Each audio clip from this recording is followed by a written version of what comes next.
The jet-flying, limousine-riding wrestler Ric Flair coined the now famous phrase, "To beat a man, you gotta beat the man." Silverdale was looking to channel their inner Flair on Friday and beat Boyd Buchanan, the reigning region champs. Game of the Week, brought to you by Citizens Tri-County Bank.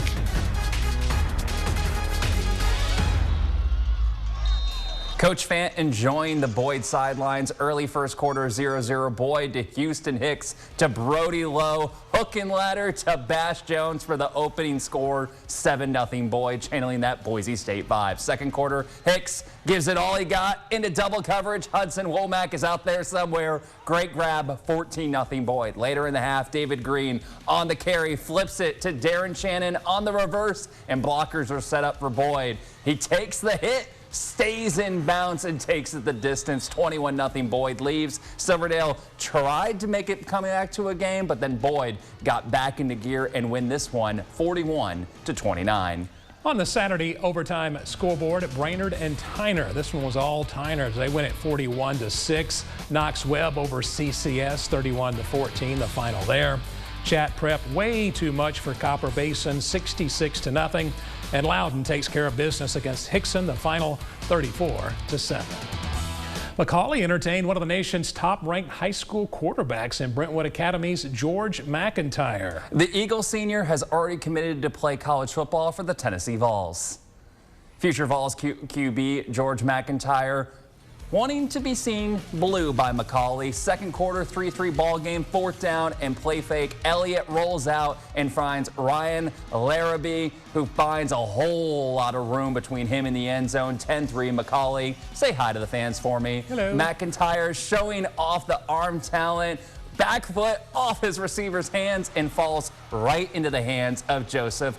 Korean belt picked off and taken back to the house, making it 17-3 late in the first half. Under a minute to go in that first half, and Elliott showing he has the arm strength too. Keyshawn Thibodeau gets deep, making it 24-3. McCallie leading at halftime, and McCallie goes on to cruise to a 41-9 victory.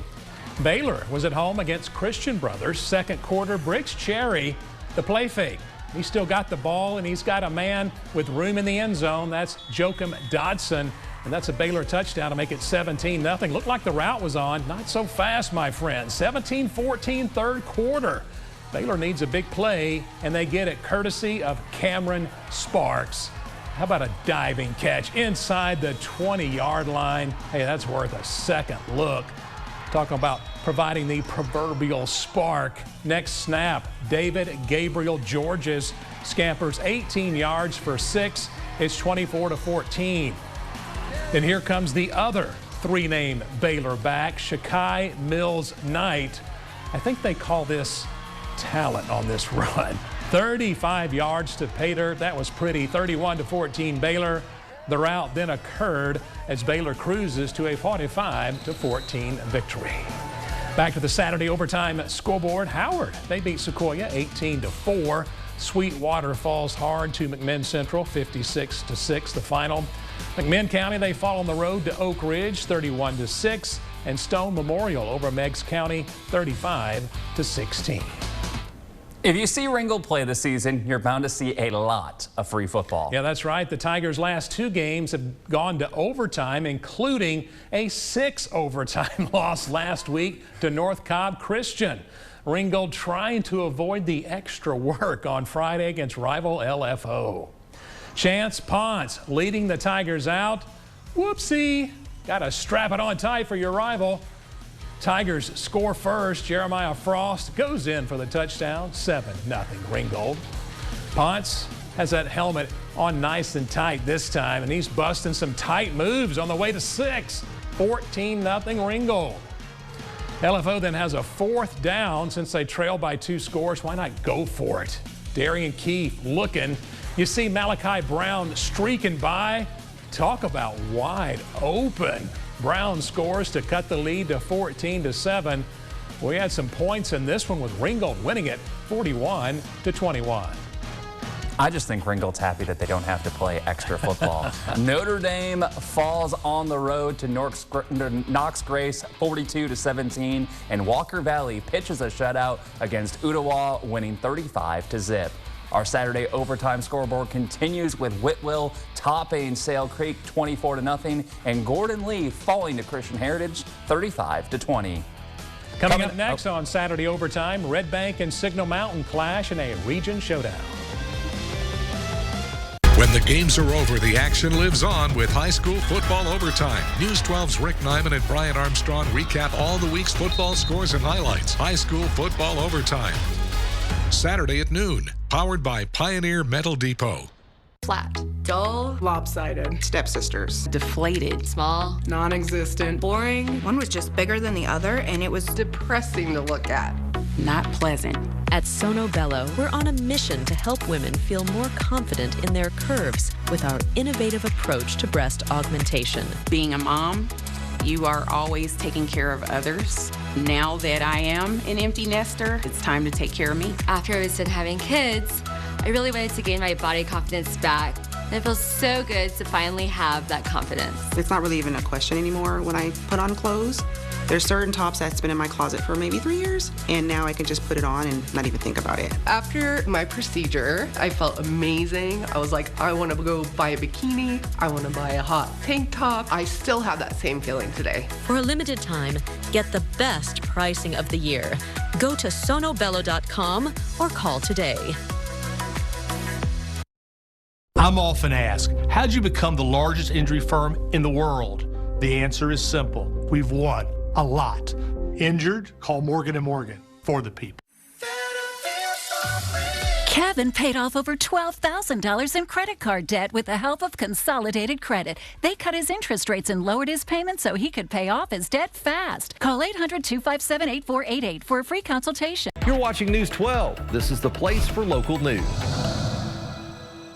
When the games are over, the action lives on with high school football overtime. News 12's Rick Nyman and Brian Armstrong recap all the week's football scores and highlights. High school football overtime. Saturday at noon. Powered by Pioneer Metal Depot. You're watching News 12 High School Football Overtime. Powered by Pioneer Metal Depot.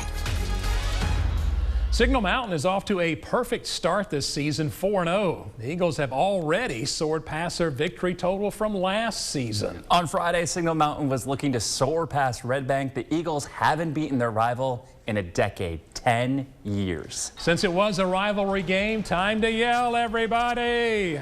Opening drive, Lions hit them with a reverse throwback, or as Signal Mountain likes to call it, a pick six. Christian Thompson read that play perfectly.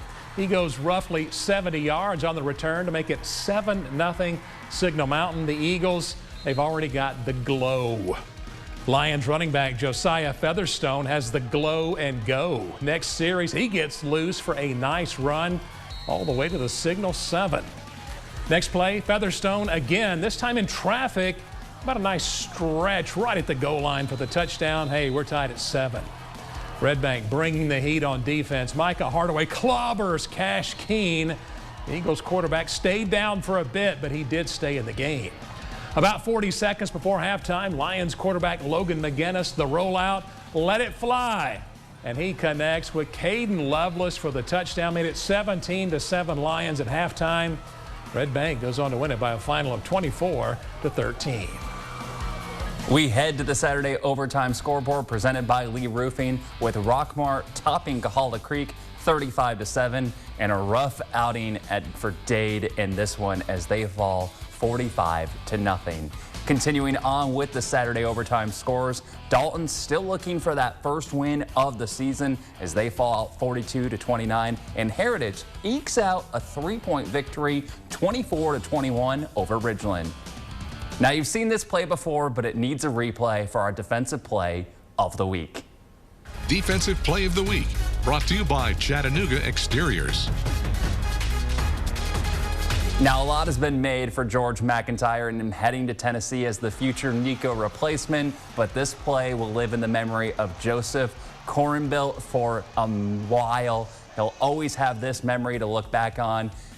McIntyre showing off the arm strength off his receiver's hands and right into Joseph's, and he's able to take it the distance, making it a 17-3 ball game, and that ended up being the game winner as McCauley ended up cruising to an easy 41-9 victory. Now it's always a good time when you get to hear a good band, and now we head out to Silverdale for our Band of the Week. Band of the Week, brought to you by Epicos, Comics, Cards, and Games.